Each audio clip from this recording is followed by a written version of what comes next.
Thanks everyone for joining. The title of today's webinar is Subnational Climate Smart Agriculture Action Planning, Lessons from Kenya and Tanzania. My name is Caitlin Kornadoloff, and I am the team lead for Resilient Agriculture Programs at the U.S. Department of Agriculture's Foreign Agricultural Service, and I'll be moderating the session today. And I really want to thank the Africa Leads Partnership Team for hosting us as part of their series of webinars on key topics related to low emissions development. And Africa LEDS is associated with the LEDS Global Partnership, and I represent USDA on the Agriculture, Forestry, and other land use working groups. So please reach out to us if you have any information, or if you have any questions or want information about those initiatives. First, just some ground rules for the webinar. We'll have a few polls so you can answer those directly when you see those come up on your screen. You can type any questions that come up in the chat box, which is in the bottom corner. You can select whether to send your questions to all the organizers, all the participants, or just the organizers. We'll collect questions for the Q&A session at the end. And during the Q&A, you can also raise your hand, which is the icon you can see on the slide, if you want to ask a question directly. If you have any technical issues, please send a message to the organizers through the chat. Okay, so for the first poll, we want to see who's in the room. So I'm hoping South, South, North, you can help me put up that poll.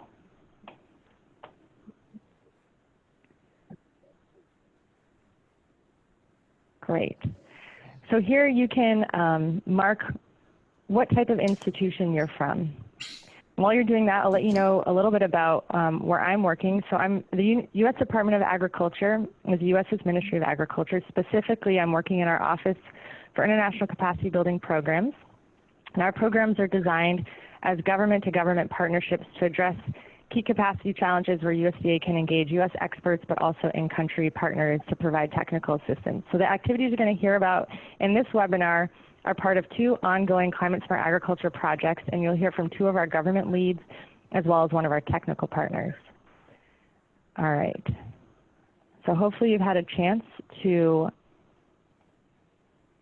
vote on that poll. We'll close that and move forward. So this is the USDA's approach to our partnerships, as I was mentioning. And we're also going to be talking a lot today about climate smart agriculture. So South, South, North, maybe you can put up the second poll. And there's a number of varying ways that climate smart agriculture is used. It's a relatively new concept. So we're curious to know who on the webinar is directly working on climate smart agriculture. So in our project, as you fill out that poll, I don't know if that poll came up. Great. You can click on that. And maybe if our hosts can tell us also who's in the room. I'm not sure if you guys have been able to see the results from the first poll yet. For those of us working on climate smart agriculture tend to use this type of definition that you can see on the screen, which shows that climate smart ag has 3 main goals. The first is increasing food and nutrition security. The second is building adaptive capacity or resilience of agriculture systems. And the third is reducing or removing greenhouse gas emissions where possible and where appropriate. So we're calling that the triple win when we can get solutions that are able to achieve all 3 of those goals, or sometimes we're trying to achieve those goals across a landscape or a jurisdiction. So that is how we're defining it in our project. We're using FAO's definition. And to give you a little bit of background on the 2 climate smart ag projects you're going to hear about today. The first one is a project where USDA has partnered with the United Republic of Tanzania with support from USAID and technical partners whose logos you can see at the bottom. And on this project, we're directly supporting implementation of national climate and agriculture development plans, with Dr. Shailu Kendi will talk about. And the project aims to address 5 main capacity gaps that were assessed by the government of Tanzania as needing to be strengthened in order to achieve policy goals. You can see them here. They're focused a lot on assessing impact of practices, prioritizing what climate smart ag initiatives should be done in different regions and how to disseminate the best practices, training for extension, and agrometeorological information services. Our second project is focusing on enhancing capacity for low emissions development strategies, specifically climate smart growth in Kenya. We've been working with our government partners there since 2011 and have created some documents that you can see on the slide. And here we can see the results from our first poll. So this is great. So we have a lot of people here from academia and research, which is excellent. Those have been very strong partners for us. NGOs second, and then others followed by government, private sector, and donors. So that's really helpful to know who's in the room. Thank you. For this project in Kenya, we have developed this Climate Smart Agriculture Training Manual, protocols for monitoring emissions from smallholder farms. And right now we've really been focusing at the county level, socializing the Kenya National Climate Smart Ag policies and frameworks and incorporating evidence into climate smart action planning. So that's the background on the two initiatives you're going to hear about. And what we asked ourselves with all of our work, so we've been working a lot on climate smart agriculture, but we're still not seeing adoption at scale. So what's missing? And in talking all together, we really recognize there's limited technical and financial support for financial actors to address climate smart agriculture. There's a need for cross-sector planning and implementation in order to scale, and a lot of trainings are needed to share the evidence so that people can have data-driven decision-making processes and bringing actors together. So we've piloted a new curriculum for subnational actors in both Kenya and Tanzania this year. And I will tell you now a little bit about the speakers, and then we'll move on into our presentations. So I've already told you about myself. Our first speaker is going to be Dr. John Recha, who's a scientist at the Climate Change, Agriculture, and Food Security Research Program of the CGIAR, and he's affiliated with the International Livestock Research Institute. He was instrumental in helping to develop and facilitate the first trainings with this new curriculum. Then we'll be hearing from Dr. Hassan Shelukindu, who's a Principal Agricultural Officer at the President's Office for Regional Administration and Local Governments, PORAG, in Tanzania. Dr. Shelukindu is an advocate for climate smart agriculture and a lead in helping to socialize climate change and agriculture policies across Tanzania. And then we'll be hearing from Veronica Ndetu, who works for the State Department for Crop Development. She's the coordinator of the Climate Change Unit of the Ministry of Agriculture, Livestock, and Fisheries in Kenya. And she has really spearheaded the socialization and development of various Kenyan climate smart agriculture policies and frameworks related to agriculture, and has been helping us to lead the work going on in Kenya at the county level. So without further ado, I will move us on to John Recha's presentation. And also just to feedback on the second poll, about half the people in the room are directly working climate smart agriculture and about half are not. So it's a great mix, and thank you for answering that poll as well. We're glad to have you. So I'll move on to John. Thank you very much, Caitlin, and greetings to you all, ladies and gentlemen from around the globe. I'll talk about subnational climate smart agriculture action planning and give more or less a background to an extent. Next.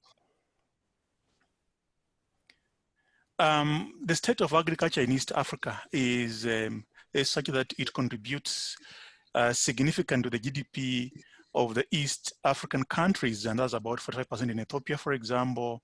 It is at about 30% or so in Kenya, Tanzania.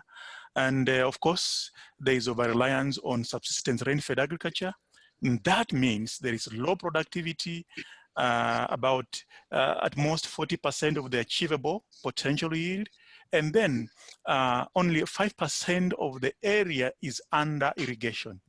And therefore, most of the time, the increase in production is often done through expanding the area that's under cultivation. And as we're talking like this, over 80% of the farmers, most of them either live in poverty that's less than $1 a day, and therefore food insecure. And we have had studies that document 33% of the population being undernourished. And this is huge. If you project to the year 2050, you expect about 320 million of the people by that time. The region of Eastern Africa exhibits heterogeneity in terms of the climate and the topography, ecosystems, the livelihoods, and challenge of the environment. It's just because there are lowlands, midlands, highlands, and also areas, some areas are either arid or semi-arid. Next. So the challenge related to climate change in the region are such that from the documentation that exists and projections, there is likely to be a 3 to 6 degree Celsius increase from the year 2050 to the year 2100, and due to greenhouse gas emissions. And as of right now, there is climate variability that is shown specifically through changes in the rainfall seasons, the frequency, the intensity, and the timing of the rainfall, such that rains start late and then they cease early. There are more frequent extreme events, and that is the water stress. They now longer drought spells. There's flooding whenever it rains, and then there are changes in the patterns of precipitation, and then there is also an emerging heat wave problem. And so the climate variability and change provide an additional risk to the farmers altogether. I had mentioned about the shift in the rainfall seasons, but then also because of the rising temperature, there is a yield reduction by up to 20%, and sometimes there is crop failure. The quality of the crop, even when harvested, becomes poor for the market and not meeting the market demands. And this ends up also affecting the prices along value chains. And there are emerging diseases and pests and parasites, of course, that are affecting crop and livestock productivity. And this ends up contributing to the resilience of the farmers being reduced, as well as low adaptive capacity, and therefore they are more vulnerable. And as you may have known, agriculture is the main source of greenhouse gas emissions in East Africa, and it is said to be between 46%, like for example in Uganda, to 86% in Tanzania. I'm not sure about the figure in Kenya, but should be in between there. And therefore, effective adaptation and mitigation strategies are needed to address these challenges facing agriculture. Next. Next. So the countries in Eastern Africa have put in place strategies that seek to help them deal with the climate change problem, specifically agriculture, thriving under changing climate. As you can see, the two countries we are focusing on right now, Kenya and Tanzania. Kenya has got a national climate change action plan. There's a climate change bill. There is a National Climate Change Act and Policy of 2016. There is an existing National Climate Change Response Strategy. And then there is a Climate Finance Policy and Climate Smart Agriculture Strategy. While Tanzania has got the National Climate Change Strategy, and there's the National Climate Change Finance Analysis document, as well as National Climate Change Communication Strategy, although that is supposed to be updated. And as per this year, there's the Agriculture Climate Resilience Plan ending this year. And then there's an ongoing Climate Smart Agriculture program. This, in these two countries that we're talking about, are some of the documents that are useful and provide a framework and an existing enabling environment for undertaking climate smart agriculture. Thank you. Next. So to end up contributing to the national efforts and subnational efforts being done to combat the changing climate, specifically reduce undertaking climate smart agriculture, while at the same time increasing food security. We worked on a program to enable policy makers at national and most of the time subnational level to become familiar with the practice of planning and managing climate smart agriculture. And this management and planning is done at landscape scale. And therefore, the main objectives of this program was to help the policymakers become knowledgeable about principles and practices of climate smart agriculture, principles and practices of integrated livestock management, landscape management and useful relationship between the two, that is CSA and integrated landscape management. The second objective was for the policymakers to become skilled in the use of strategic landscape climate smart agriculture planning concepts and tools. And the third objective was to initiate landscape climate smart agriculture action plans that include strategies for completion that is moving forward into the future. Thank you. So what materials were developed to help us on this altogether? There were about 6 modules, and some of the key issues that are mentioned in the 6 modules are what, why, and where landscape CSA planning is important, and then the shared understanding of what a landscape is in the second module. And then still in the second module, there is a vision for climate smart agriculture landscapes, and then what are the specific landscape climate smart agriculture practices, and then what are the landscape climate smart agriculture collaborative action plans that do exist. The third module had aspects of climate smart agriculture knowledge and information, and how does climate change affect agriculture, as well as contextualizing climate data and information, which appears in module 3 and 6 too. Next.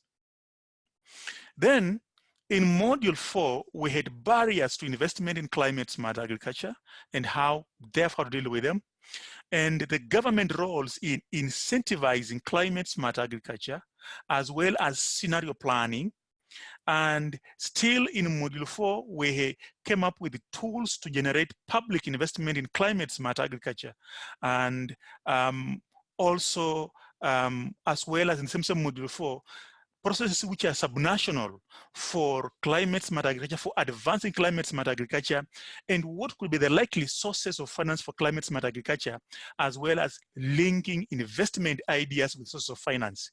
And module 5 had specific on-farm climate smart agriculture action practices and planning, and in this case, in the landscape context. So that specifically means with all these different landscapes, which are in different agroecological zones, in the lowlands, in the midlands, highlands, semi-arid areas, different topographies, the on-farm climate smart agriculture practice planning is supposed to be specific for the geography and agroecology of the area.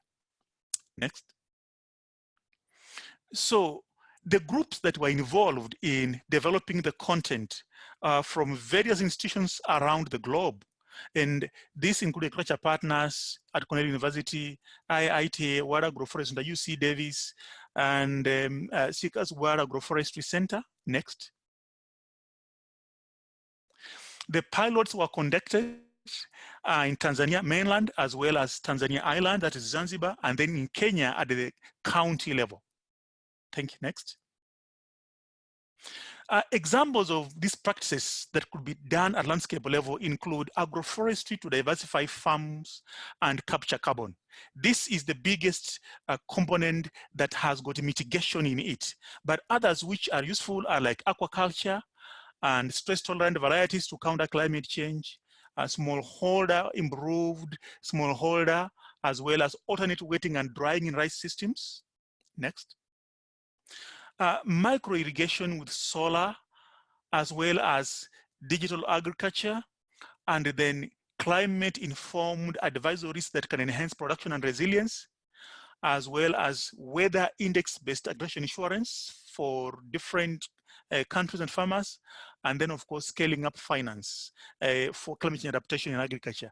These practices are best bet innovations that come from the CGIAR centers altogether, but as I mentioned, when it comes to mitigation, there is a big component about the dairy farming in terms of improved management to reduce the methane emissions, as well as agroforestry systems that are capable of capturing carbon. Thank you very much, ladies and gentlemen.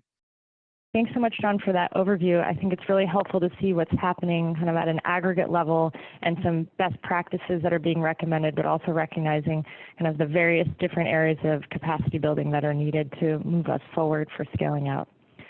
So we'll move on to Veronica. I want to start by the explaining what the ministry does in terms of climate change issues. Next slide, please.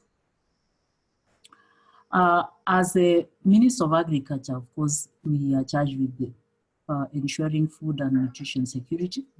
And at the national level, the government is supposed to create an enabling environment for food security and sustainable natural resource management.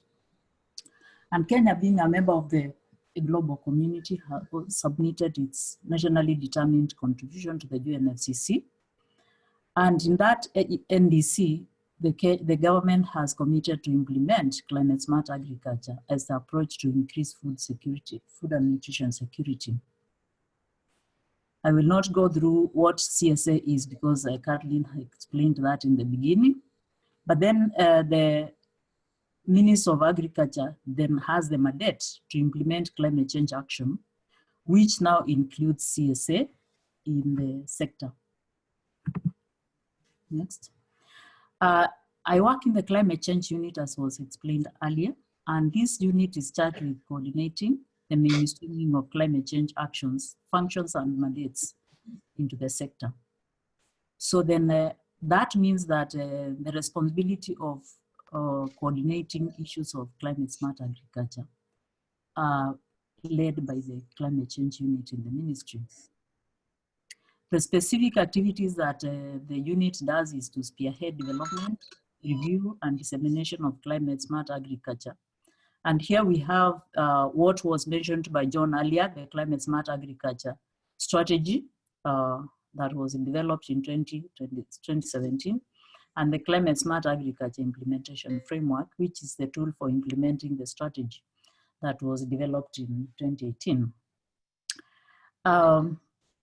The unit is also charged with capacity building the CSA implementers at both national and sub-county level. And then monitoring and reporting is also charged by the to the climate change unit. As you know, we are supposed to report globally as a nation, and the climate change unit in the ministry is charged with on reporting on the CSA, which is the, as I have explained earlier, is the method through which the nation of Kenya implements or responds to climate change in the agriculture sector. Next, please. So to facilitate this, in Kenya, we have two levels of government, the national government and the county government.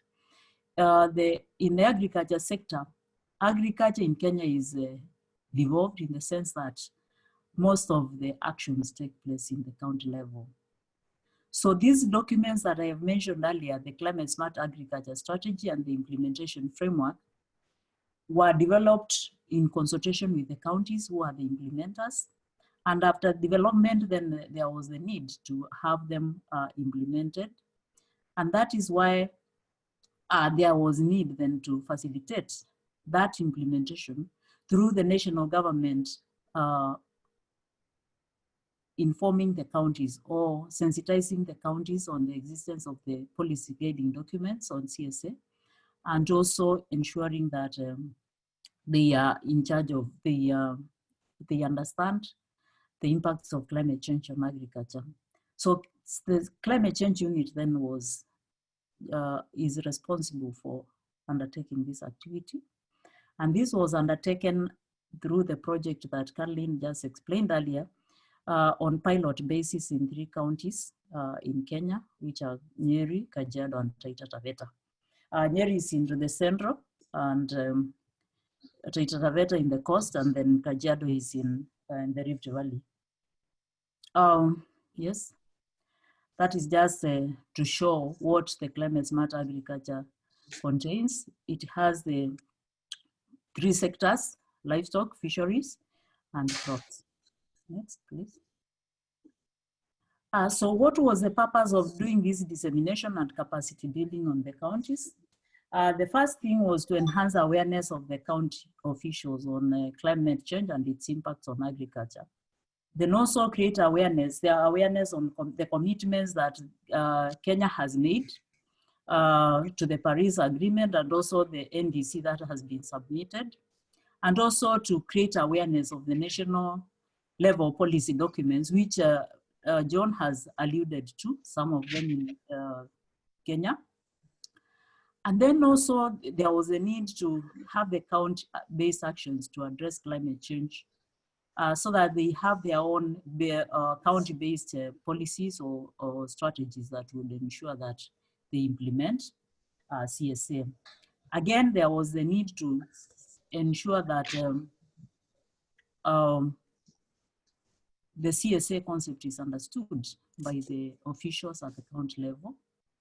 And then the dissemination of climate smart agriculture and implementation framework and strategy were actually meant to have the counties identify the relevant necessary action, which are based on what is the national government documents, and again, what is relevant to them based on their circumstances, based on their agroecological zones, because each county is different from the other. And so there was need then for them to pick from these national documents whatever actions are relevant to them for implementation. The other thing was to identify CSA initiatives that are taking place in the counties, because it's not that nothing is existing. There are some activities that are happening. Then we also led them towards identifying the gaps and the opportunities that exist in those counties. The other thing was to develop county CSA priority action plans and map out potential partnerships for implementation. So the counties were led through identifying the actions which are a priority for them based on that they scale up or to scale out. Based on what they are doing and also what— I am online, I am waiting for my session. Then of course, the counties were led towards developing proposals for implementation. I am cases in areas where we have the need to have private sector come in and implement some of the, partner with them in implementing some of the activities. Next, please. So the target group in this exercise was the county administrative leadership, and this included the executive members of the county assembly, that is the ministers and the secretaries at the county level that make decisions on policy. And then we also had the other officers, the county political leaders. And these are the members of the county assembly that make the political decisions at the county. They are the ones who determine on the issues of financial allocations, and they are the ones that approve the budgets. So there was need again to get this group to understand what CSA is and what is needed. Then we also had now the agriculture sector technical staff, crops, livestock and fisheries, because these are the real implementers at the county level. They are the ones that interface with the farmers, so there was need to let them understand the issues of climate change and how it impacts agriculture, and then to have CSA understanding.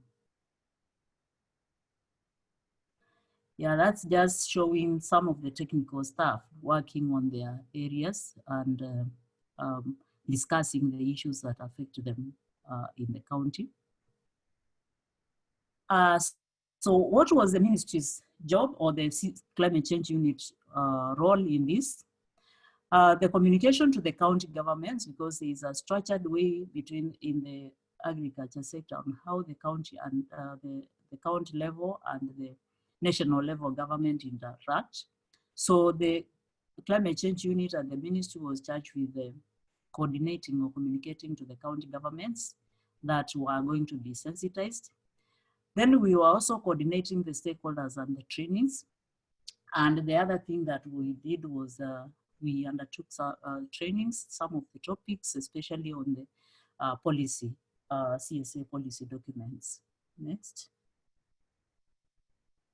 The other partners we contracted with were the CIAT, which offered financial and technical support, of course, supported through the USDA. ICRAF was very useful in technical support as part of the facilitators and trainers, and then FAO provided some financial and technical support. Earlier, they had actually supported the development of the policy documents as FAO. Thank you. Next. Then what came out, what are the outputs of this exercise? We had enhanced awareness of the county leadership on the impacts of climate change and the need to support climate change in smart agriculture initiatives. As I have explained earlier, the political and the policy leaders needed to be sensitized on the awareness on the issues of climate change, how it impacts them, how it impacts their county, so that they can then commit financial and institutional as well as policy commitments to supporting climate smart agriculture implementation. Then we also achieved enhanced capacity for technical agriculture staff to develop concepts, proposals, and engage a multi-stakeholder approach to CSA, because as we all know, CSA cannot be implemented by individual institutions or individual departments. We need a multi-stakeholder approach to that, and that was achieved through sensitization of these officers. Then we also achieved the county CSA action plans for implementation of per subsector. Each subsector sat together and they agreed on what was priority, where are there gaps in CSA implementation, and then they developed an action plan based on those priorities. Then we also had business cases for prioritized CSA actions, where the members or the technical officers actually developed proposals. These proposals are there and they are ready to be funded because and they are looking for partnerships to implement the proposals and also the business cases. Next. Yeah, that's just a show of what are some of the initiatives that are taking place, because this was a very participatory exercise. So it's the officers in the technical county government that were actually identifying what are the issues, the initiatives they have at the county, and where are they taking place. So then that assisted us to map out where are their gaps and where are their opportunities for upscaling. Next. This was just for the officers to show the understanding of climate smart agriculture. So they mapped out what is productivity, what is resilience, and what is mitigation among the activities that they implement at the counties. So this is mapped out by the technical officers at the county. Yeah, and to show that some activities are taking place in the counties, that is some of the issues, that some of the presentations that were made by the counties to promote sustainable pasture fodder. This was in Kajiado, which is a major livestock area. As you can see, there is a harvesting of grass. The other one is about fruit tree growing in the same county. So this is when the counties were trying to show the initiatives that are being undertaken within their counties. Next. Yeah, so what was successful about in the trainings? The engagement with the different levels of officials at the county, the policymakers, the political level, and also the technical levels was very useful, because that ensured that then they are all going to understand, be at the same level on understanding CSA, and implementation is going to take place. Then this approach, where we were together with the government, the researchers and development partners, achieving common objectives, was very useful in one, creating efficiency in terms of going to the counties. Instead of each one of us going individually, we joined together and we were able to approach the county as one. And even as we move forward, we see that as very useful, because when we are talking to the counties, they know that we are working together and they approach us as together. And so this achieves cost effectiveness and efficiency. and it also reduces duplication. Other than all of us going and talking about CSA in different times, we all went together and talked to the counties together. And then we also had the county prioritization of action plans to guide any further stakeholder engagements in implementing CSA in the counties. So they already have a prioritized action plans, which anybody going to the counties to work with them can pick from there and implement. Next, please. I think that is just an example. The officers were trying to be shown how to draft a proposal. Next. And then the lessons learned. What we learned is that we need to have a multi-sectoral approach in addressing climate change in agriculture, because as you know, agriculture is affected by very many other sectors. This was witnessed when we did the political and the policy arm of government. All of them, because we did that for the whole government, not just county government, not just agriculture. And they really appreciated that they all needed to support agriculture to implement climate smart agriculture, because each one of them has a role to play. And I think this was really appreciated.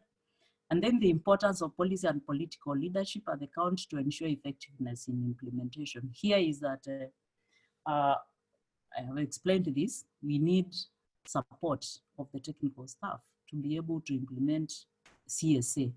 They need the political and the policy system at the county level. Then the need to support more capacity building of climate smart agriculture. Much as we have done such a great job in the counties, there is need to for more support, both in terms of financial and technical support, because doing it at the county level, they still need to do a lot at the ground level, because the real implementers are actually the farmers. So this really requires a lot more support in so as to achieve the objective of CSA. Yeah, so what will these materials be used for? We have developed, or we are developing sensitization and capacity building manual, which is going to guide any further sensitization and capacity building. It is the materials are also going to guide other initiatives and stakeholders engagement between national and subnational level, that is the county level. We realized that this was a very good learning lesson. The counties themselves appreciated the method we used, so this would be a good lesson to carry forward to all the other counties. And also, even if in the same counties, anybody else carrying out an exercise between engaging with the county government, between national government and county government, there are a lot of lessons to be learned there, and this material will be used there. Then we also recommend the use of already developed county action plans and concept notes to partners and interested parties in working with these counties to carry forward the work on CSA.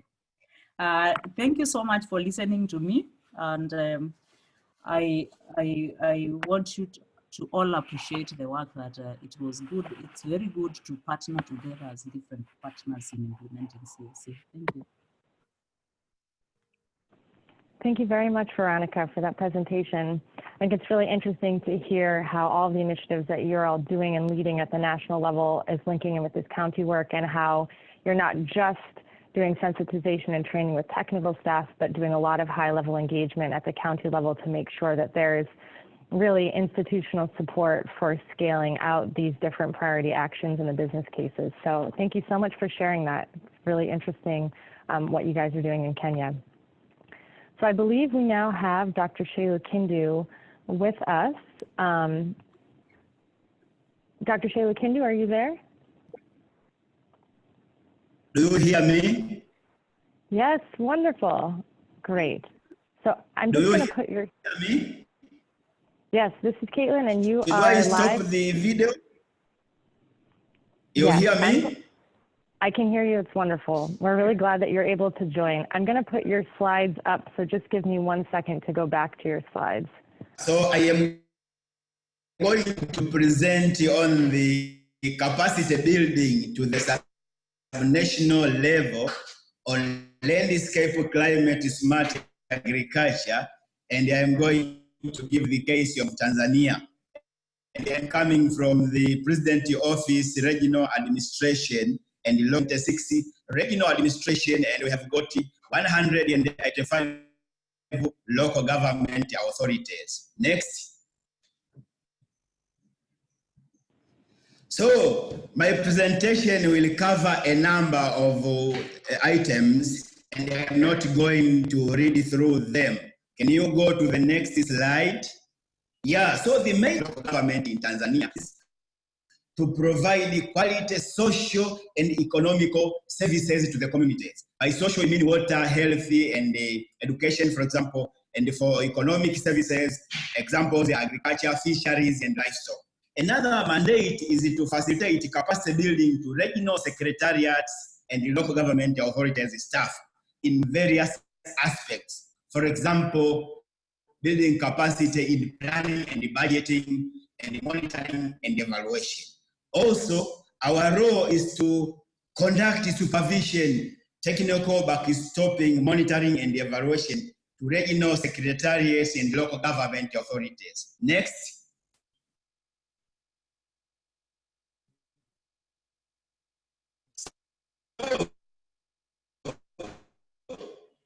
What do our government do to respond to climate change? In Tanzania, our Tanzanian government has put in place several measures to support climate smart agriculture.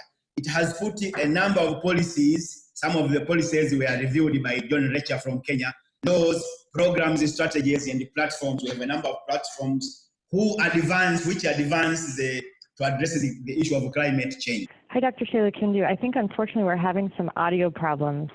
So I'm not sure if you're able to get maybe a direct line, but I will just go through, I think, your slides for the moment. So the last thing you were talking about was the responses, how you guys are dealing with climate change in Tanzania, and specifically how you're now taking on this landscape approach to climate smart agriculture. And I think the reasons that we've talked about why POLRAG is prioritizing this is that it's a participatory approach that involves many actors and considering many different land uses across a landscape. You're trying to involve different sectors, find ways to address ecosystem services, natural resources, and biodiversity, but also the productivity concerns of a community in making sure that they're having increased income, and then ensuring the sustainability of these practices at a larger scale. So I know that a lot of the initiatives we've been doing together, we've broadened out from a farm level to this landscape level. The capacity building of subnational practitioners and planners on this landscape CSA approach is something that POLRAG has been leading. You've been doing interventions that are geared towards addressing climate change with local government authorities. Working with subnational staff, you've been trying to facilitate them to implement CSA interventions, training them why that's important, also that there's a national enabling environment that exists, and which practices they should be promoting to different types of farmers. So in our project, we've been working on that by training extension officers, and specifically the different officers at the district level. So the district agriculture and irrigation officers, the livestock officers, the environmental management officers, and then some of the regional administrators and the planners at both the regional and the district levels in Tanzania. And we did the first training of this new, the first pilot of this new training materials from the 25th to 29th in March in Morogoro. And the outputs that were highlighted from the training was increasing the knowledge at the subnational level, specifically of extension officers, since they're at the front line working with farmers, but also of planners who have a broader opportunity to integrate climate smart agriculture with others at a landscape level, specifically working with landscape CSA ward and district action plans. It's a little bit different than what Veronica explained in Kenya, where they were developing them kind of sectorally, sector-based plans, because that's the way that the Kenyan policies are structured. But in Tanzania, trying to get those different officers we had just mentioned sitting together and coming up with a plan for a specific landscape. So slightly different approaches that we were testing. And here you can see a picture of one of the trainings, a field day where the officers came together and were outside looking at a landscape and thinking about the different stresses and also opportunities on that landscape. So some of the way forward that we are planning to do with this project under Dr. Shayla Kindu's guidance, under POLRAG and his leadership with the local government authorities, is scaling up landscape climate-smart agriculture approaches to other districts and regions. So for those of you who are on the call working in Tanzania, we'll be really excited to partner and potentially test these materials or modify them for other areas.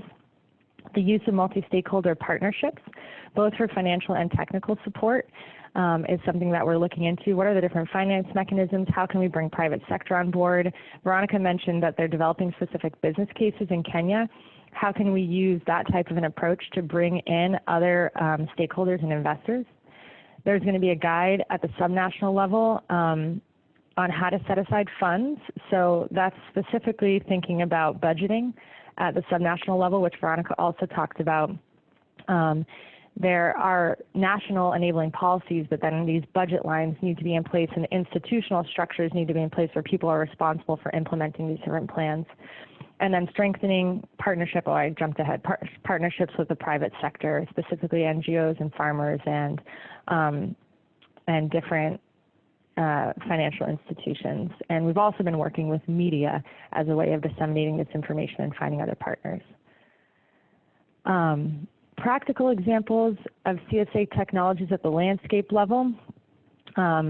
We have seen new farmer practices like soil water conservation, terracing, fodder production, irrigation, agroforestry. So the kinds of things that you'll see in Tanzania, there's a climate smart agriculture guide that lists a number of different practices of interest. They also include diversifying the types of crops, varieties that are being used, whether drought tolerant, early maturing, the introduction of different livestock breeds or different livestock feeds, and diversification into new economic activities, so beekeeping, fish farming. So these are some classic CSA technologies that have been discussed at a national level, and now we're trying to bring those down to a narrow list of practices that can be promoted that are district specific.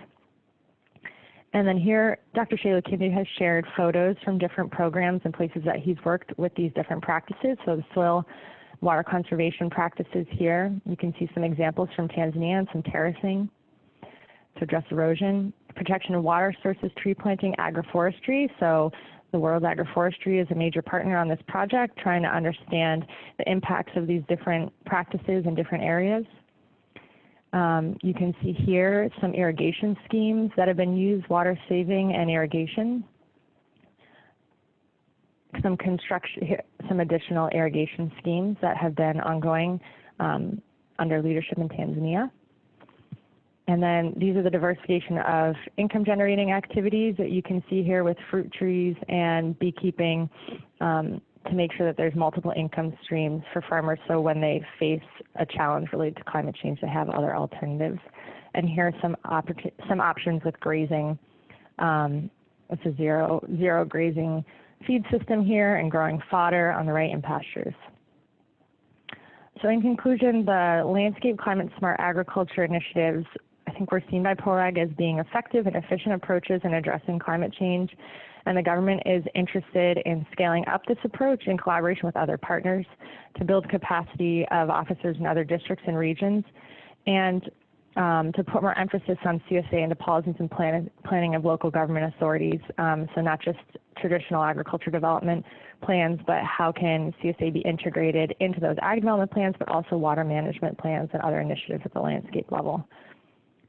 So that was from Dr. Shayla Kindu, and I am so sorry that the connection was challenging, but I think we still have him online for specific questions. Hopefully, Dr. Shayla Kindu, you feel like I did your presentation justice, and we will move into the Q&A section at this time. So feel free, everyone who is participating, to write your questions in the chat or to raise your hand. And I'm just going to get us kicked off while people start to write their questions and ask our panelists why this type of training is a priority for their institutions and what they're hoping to see kind of in the medium and long term from these types of trainings, what outcomes they're hoping to see. So I will open that up to the panelists. So the question again is, why is the type of training a priority for your institution, and what are you hoping to see in the medium and long term from this training? John, did you want to start?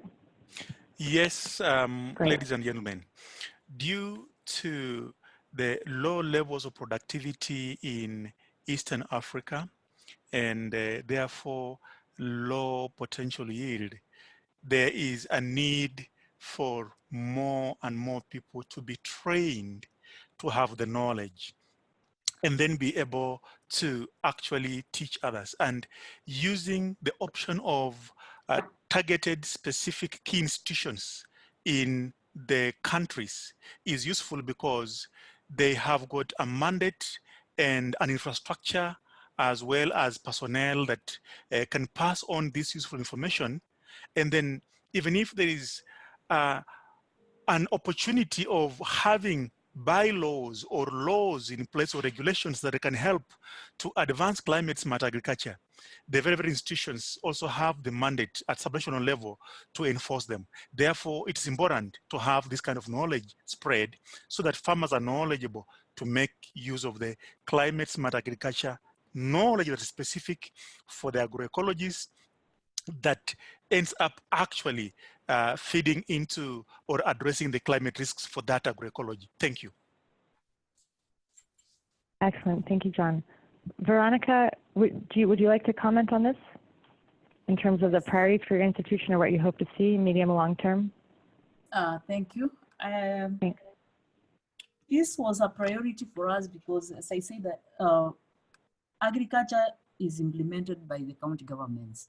They are the ones who have the mandate to assign resources for implementation of agriculture, climate smart agriculture included. So that means then, unless the county governments understand CSA, then there is no implementation that can take place at the county level. So that is how a priority it is in Kenya. And then the long-term achievement for us is that once the implementers understand, then the farmers are also going to be reached. It's going to, extension is going to take place, which is the responsibility of the county. And then they will train the farmers on climate smart agriculture, which is then going to enhance food security and resilience at that level. Thank you. Excellent, thank you. And I also just see in the chat there's a question specifically for you asking about how, given some of the political dynamics in Kenya at the subnational level, there could be some reshuffling of the people that are in leadership positions.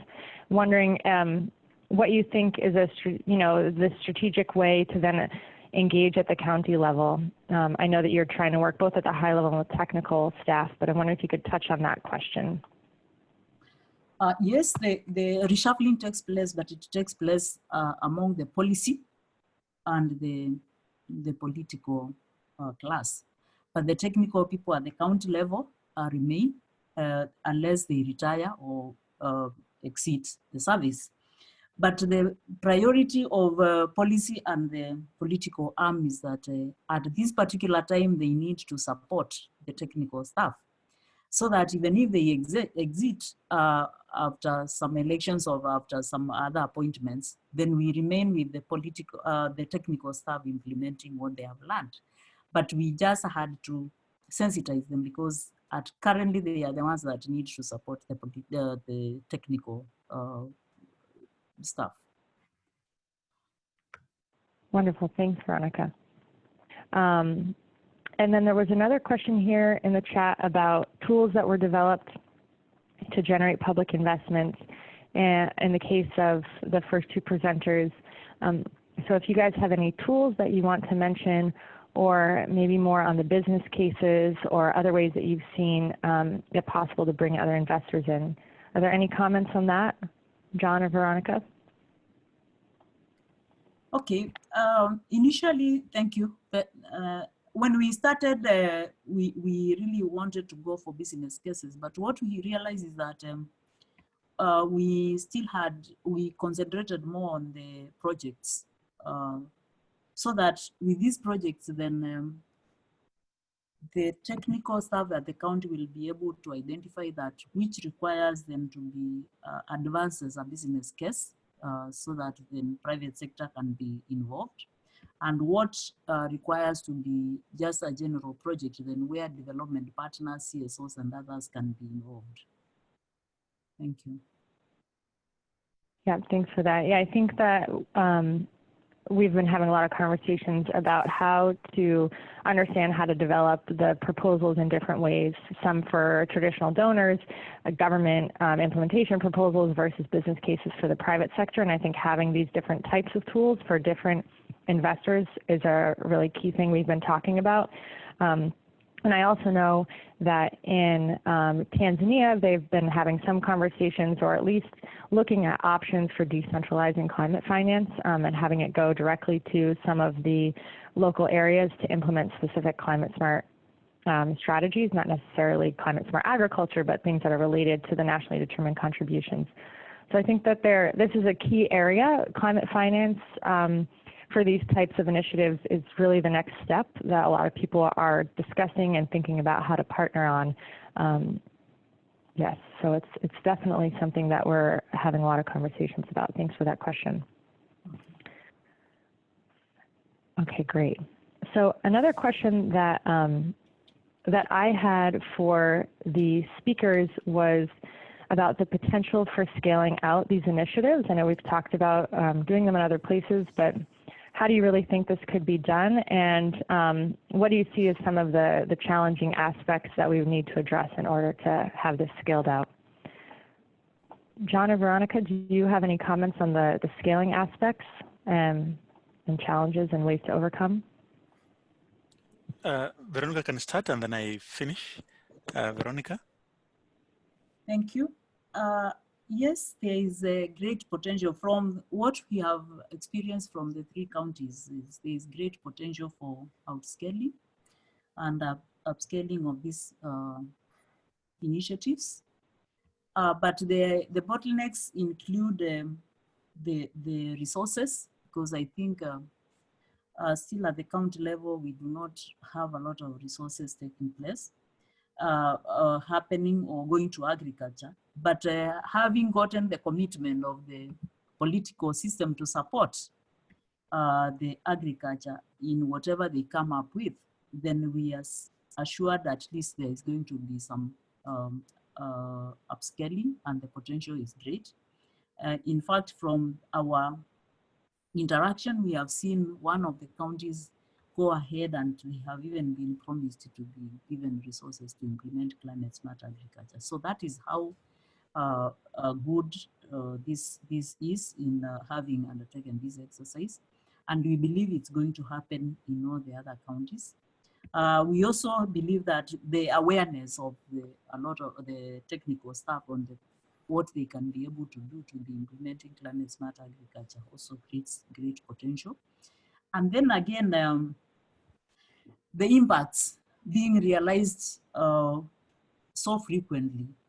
Soon after we trained in one of the counties, a month or so after, they were hit by some hailstorms. And so they were knocking on us at our door again and wanting further training, and this time at the level of the farmers. So I think there is the potential, and the awareness was the much needed thing, so that the stakeholders can move ahead. Thank you.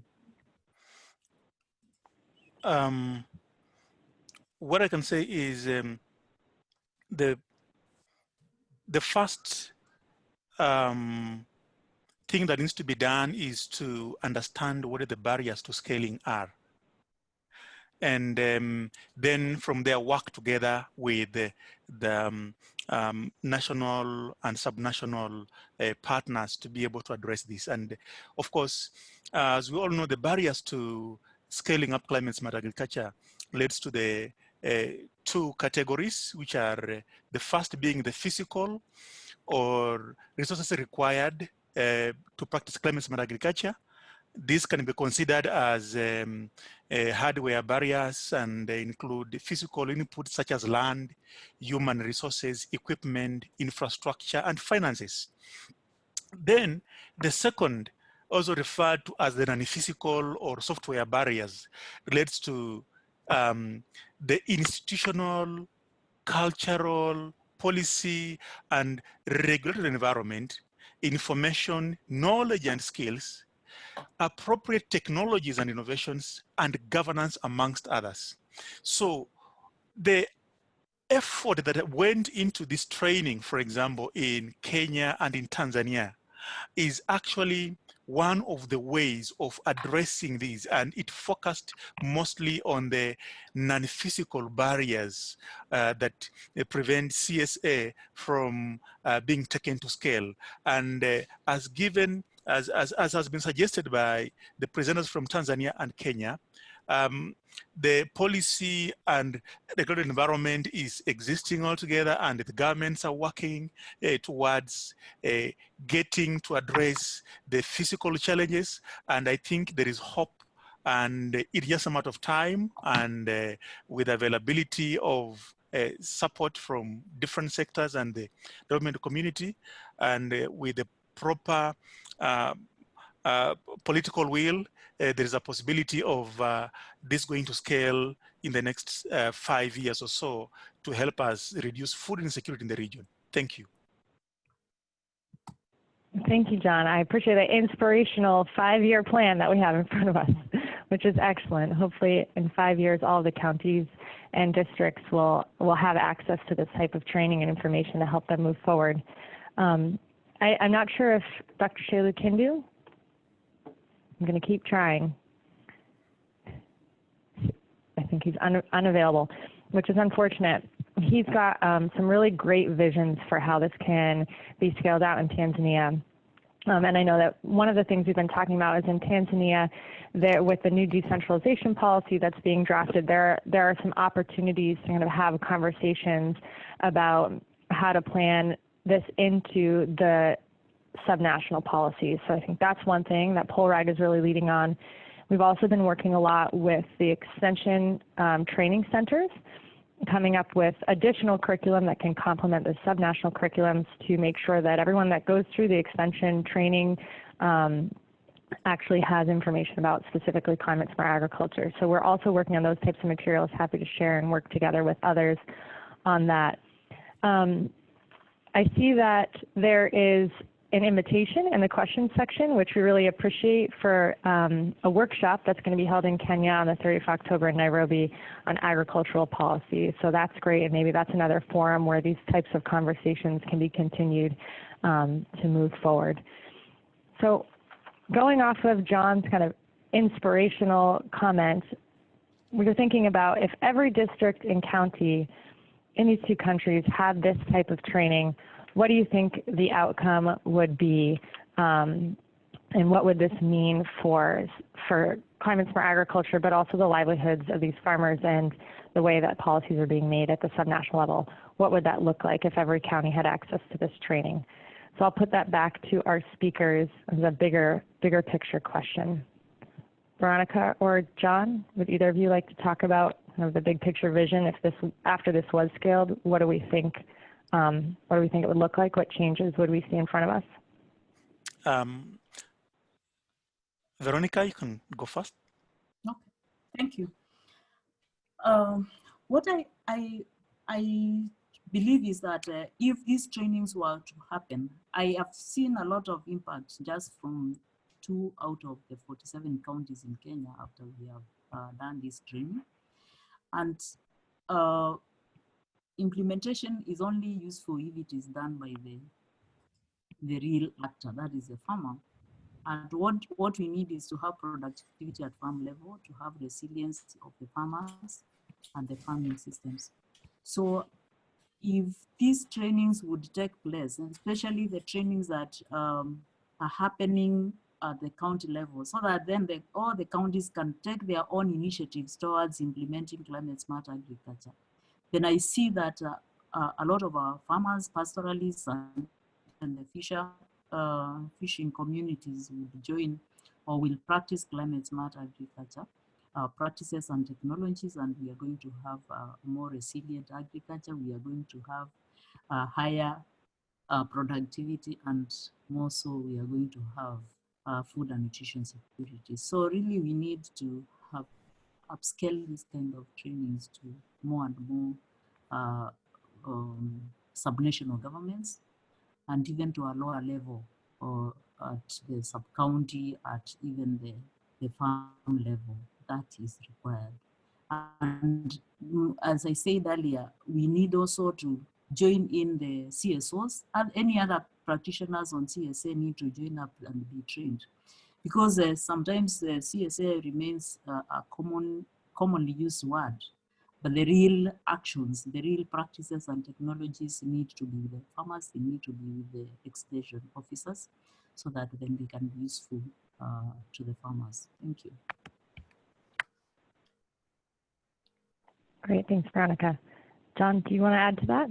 Yes, as Veronica mentioned, and even Dr. Shalukino mentioned much earlier, and you also gave a nice introduction to this, is the productivity, the increase in production that we are witnessing right now in the Eastern Africa region is by increasing the area that is under agriculture, not increase in per unit area for increased productivity, which is the essence of climate smart agriculture.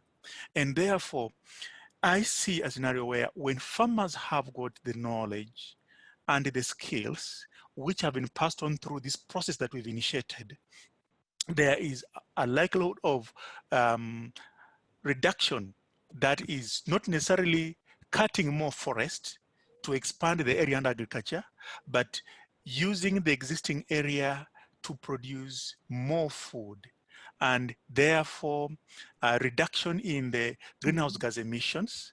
And that is the, as we mentioned, the biggest contribution to greenhouse gases from these countries is through agriculture. So they'll be reducing the greenhouse gas emissions from these countries, but at the same time increasing productivity per unit area, which means now more food security. And I think we are on the pathway towards achieving that, and with willing partners and then involving more stakeholders, including the private sector, that in most cases drives the process of getting the produce from the farmers and selling it. It will make it sustainable in such a way that there'll be a demand for the farmer. Okay, the products are always in high demand because we are net food importers in the region most of the time, but at the same time, we'll be able to produce sufficient and also be able to sell out of the region to other places and have more income, as well as the food security being assured. Thank you. That's great. Thank you so much, John. And I guess I would just add on to that I think that this presents a real opportunity for agriculture as well to highlight itself as part of the solution to achieving the nationally determined contribution goals. I was just at the New York Climate Week, and there's been a lot of conversations about nature-based solutions to help achieving the nationally determined contributions and what that means for linking with agriculture and kind of that whole continuum on a landscape from the forest to the farms and everything in between with agroforestry systems. And so I think there's a real opportunity for this kind of integrated planning to happen across these different sectors that have traditionally been implementing separately or reporting separately to come together and achieve those national goals, and then demonstrate at the county level how much they're contributing to these benefits and to the goals that the country set out, both in terms of productivity, as you were mentioning, John, and achieving food security goals, but then also these mitigation and adaptation goals that have been set out by the different countries. So I think it's a really exciting time. I think there's a lot of people that are looking into this, especially thinking about how we can invest in this so it can really go to scale. And a lot of conversation has been around working at the subnational level, like Veronica said, getting closer to where the implementation happens, which is really on the farmer's field, and making sure that that aligns with the national policy, but that really there's action that's owned and led at that subnational level. So I think that is the end of our webinar. Are there any final comments that you would like to make? From my side, thank you very much for participating and the nice, insightful questions that you've asked, which have spurred us into more healthy debate and will keep us thinking about how to invest more in climate smart agriculture in the region. Thank you. Excellent. Thanks, John. Okay. And I can see that we ended up with one question from Diomedes Kalissa, who's FAO Tanzania, which we appreciate. We're a bit out of time, but you're asking about initiatives in place for documenting CSA practices and technologies which have been proven and tested that can be upscaled in other areas. And I will just quickly give a shout out to some of our other colleagues that are on the call. From the World Agroforestry Center, they're actually going to be launching this month a compository of data on resilient agriculture. So it's evidence for resilient agriculture that will actually have information from all different published papers, and especially is focusing on Africa, so that we can understand a little bit more the actual impact of different CSA practices in different areas. And then in addition to that, of course, the governments and technical partners in Tanzania and Kenya have also put out their own national guides about different CSA initiatives. So there's the Tanzania CSA guidelines, which obviously he participated in, that give this broader framework for different initiatives. So I think that's one of the things that we've really been emphasizing too. Now we understand the concept. We have these long lists of practices that can be scaled out, but how do we actually make data-driven decisions about what could work best where, and then work with a variety of stakeholders to make sure that those are the most inclusive and equitable approaches in different areas for achieving the different goals that we want. So thank you so much, everybody. It's been really wonderful. I'm so sorry to Dr. Sheila Kindu, if you're listening, that we had some connectivity issues, but I really encourage people to reach out to him if you want to learn more about what's going on in Tanzania. And thank you all very much for joining. We will be sending out after this the presentations, and this webinar is recorded, so it will be available as well. Thank you so much. And thank you to our speakers, Veronica and John and Dr. Sheila Kindu, for sharing what you've been working on. We know you guys are very busy, and we appreciate you taking the time to talk about the work that you're leading. So thank you so much. All right. That is the end of the webinar, and feel free to follow up with any other remaining questions. Thank you.